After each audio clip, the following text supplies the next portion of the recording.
Hi hello నమస్తే JNB మీడియాకి స్వాగతం సుస్వాగతం. ప్రతిరోజు ఎలాగైతే బిగ్ బాస్ అప్డేట్స్తో మీ ముందుకు వస్తానో ఈరోజు కూడా బిగ్ బాస్ తాజా అప్డేట్స్తో మీ ముందుకు వచ్చాను, మీ జనగాం భాస్కర్.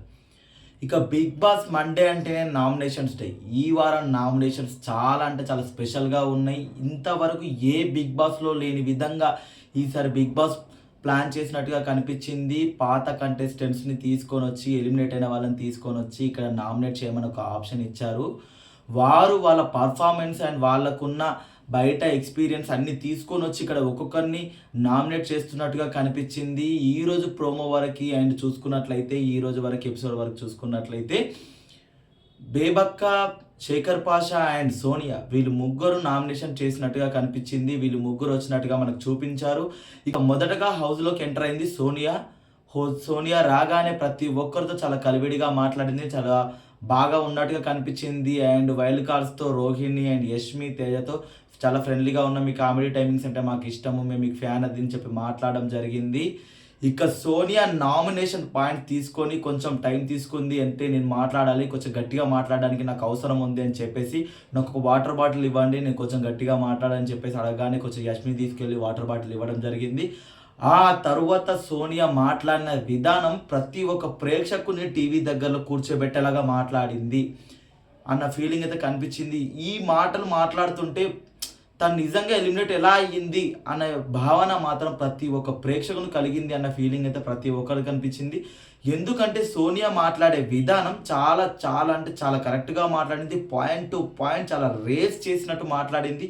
బయట ఏం జరుగుతుందో అది తీసుకొని వచ్చి ఇక్కడికి చెప్పడానికి ట్రై చేసింది అని చెప్పేసి చెప్పింది. ఇక్కడ తను మొదటగా ప్రేరణ నామినేట్ చేసింది. ఎందుకంటే నువ్వు ప్రతి ఒక్కరిని చాలా చీప్గా చూస్తున్నావు, ఇలా చేయడం తప్పని చెప్పేసి ప్రేరణ నామినేట్ చేసింది. అలాగే రెండవ నామినేషన్ వచ్చేసి నిఖిల్ని చేసింది. నిఖిల్ని నామినేట్ చేసినప్పుడు నా పెద్ద కొడుకు, పెద్ద తమ్ముడు, నేను ఇంత భావనతో చూసిన ఆ తమ్ముడు అది అని చెప్పేసి చాలా అంటే చాలా మంచి విధంగానే చెప్తూ నిఖిల్ని నామినేట్ చేసింది. అక్కడ నామినేషన్ చేసేటప్పుడు బయట నిఖిల్కి సోనియా పైన ఏ విధంగా పోర్ట్రేట్ అయ్యింది అనేది రాంగ్ వేలో పోర్ట్రేట్ అయిందని చెప్పేసి దాన్ని మళ్ళీ తన భావనలో ఎలా ఉందో చెప్పడం కోసమే తను బిగ్ బాస్కి వచ్చినట్టుగా అక్కడ నా కొడుకు, నా బిడ్డ అని చెప్తూ తనను నామినేట్ చేసినట్టుగా అనిపించింది. ఎందుకంటే అక్కడ రాంగ్ పోర్ట్రేట్ అయ్యింది అని చెప్పేసి తను బయట చెప్తున్నా కూడా చూసే ప్రేక్షకులను పిచ్చోళ్ళ అని చెప్పేసి ప్రతి ప్రేక్షకుడు అనుకున్నాడు. కానీ ఈరోజు సోనియా మాట్లాడిన విధానం చూసిన తర్వాత అక్కడ సోనియా కరెక్ట్గా ఉంది అన్న ఫీలింగ్ అయితే కనిపించింది.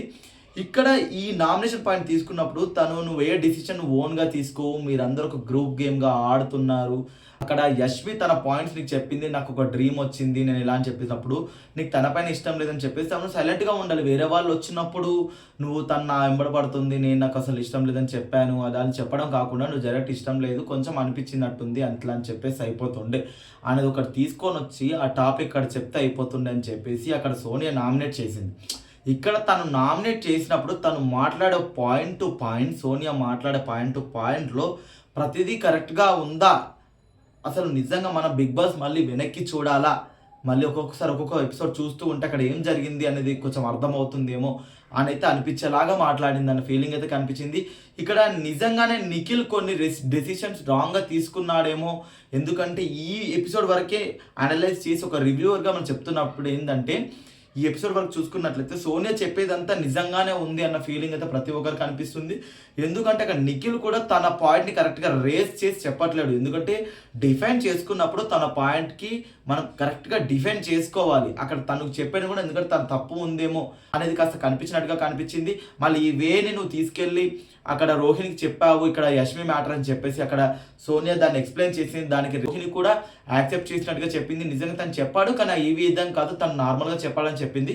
కానీ ఇదే చెప్పడం కరెక్ట్ కాదు, ఏదైనా ఉంటే ఫేస్ టు పైన ఫేస్ చెప్పు, అది కరెక్ట్. ఇక్కడ వెళ్ళి వాళ్ళకి వీళ్ళకి రాంగ్ వేలో పోర్ట్రేట్ చేయడం కరెక్ట్ కాదు అని చెప్పి సోనియా మాట్లాడిన విధానం ప్రతి ఒక్కరిని టీవీల దగ్గర కట్టిపడేలా ఉంది అన్న ఫీలింగ్ అనిపించింది.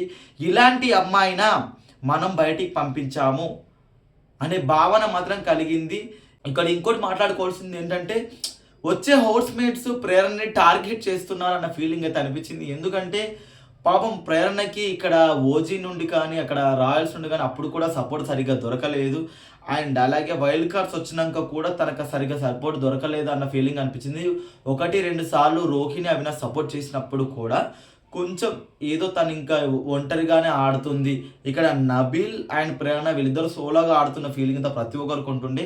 ఇక్కడ ఈ నామినేషన్స్‌కి వచ్చినప్పుడు కూడా ఇక్కడ శేఖర్ పాషా వచ్చి కూడా ప్రేరణ నామినేట్ చేసినప్పుడు కూడా సేమ్ అదే ఫీలింగ్ కనిపించింది. నువ్వు ప్రతి ఒక్కటి చిన్న చూపు చూస్తావు.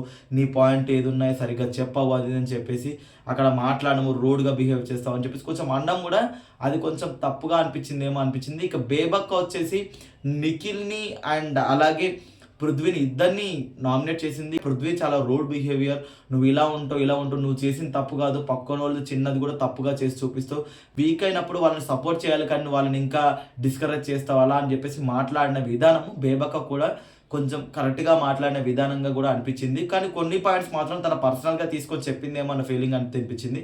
ఎందుకంటే గేమ్ పరంగానే కొన్ని చెప్పాలి, కొన్ని చెప్పకూడదు కాబట్టి కొంచెం రాంగ్ కూడా చెప్పింది అన్న ఫీలింగ్ అయితే కనిపించింది. ఇక్కడ కూడా తను మీరు గ్రూప్ గేమ్ వరకే ఉన్నారు, నువ్వు ఒకరి వల్లే ఆగుతున్నావు, ఫస్ట్ 4-5 వీక్స్ కూడా నువ్వు ఒకరి వల్లే ఆగావు తప్ప నువ్వు నీ గేమ్ చూసి కానీ ఆ తొండి గేమ్ల వల్ల కానీ ఏం ఆడలేదని చెప్పేసి తను అనడం కూడా కొంచెం స్పెషల్గా అనిపించింది. అండ్ కొంచెం తన గోదావరి స్లాంగ్లో మాట్లాడము, ఇదే కదా అని చెప్పేసి మాట్లాడము, ఆ స్లాంగ్ మార్చచ్చు కొంచెం వెక్కిరించిన విధానం కూడా ప్రేక్షకునికి చాలా ఎంటర్టైన్మెంట్ కలిగిస్తూనే నిజంగా టీవీని చూడాలి ఒక ఆతృత ఉంటుంది కదా, అట్లా చూసేలాగా చేసిందన్న ఫీలింగ్ అయితే అనిపించింది.